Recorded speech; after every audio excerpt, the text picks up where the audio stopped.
একদম তাকিয়ে থাকবে যে আমার বরের কাছে জোজো এখন আদর খাচ্ছে, যেহেতু জোজো এখন চলে যাবে অন্য একজনের বাড়িতে, জোজোকে আমরা পাঠিয়ে দেবো, কিছু করার নেই, রাখতে পারছি না।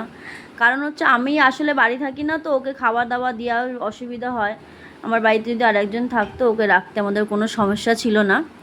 ও এখন আদর খাচ্ছে, দেখো না শুয়ে পড়েছে একেবারে। আসলে ও যার বাড়িতে যাবে সেখানে ভালোই থাকবে, তারাও ভালো যত্ন রাখতে পারবে। ওরও মনটা খারাপ, আমার বরেরও মনটা খারাপ। আমার বর প্রথমে না না করছিল, যখন একে আমরা আনতে চাইছিলাম ও একদম বারণ করছিল। আর এখন এই কয়েকদিনে ও আমাদের বাড়িতে এমন একটা হয়ে গেছে ব্যাপারটা, ওই সবারই মনটা খারাপ। আমারও মনটা খারাপ, দেওয়ার ইচ্ছা নেই কিন্তু কিছু করারও নেই, ওকে রাখা ভীষণ অসুবিধা হয়ে যাচ্ছে। ওই যে আমার বর বলছে চুপ করো, দেখ না কেন, ওই দেখ দেখ।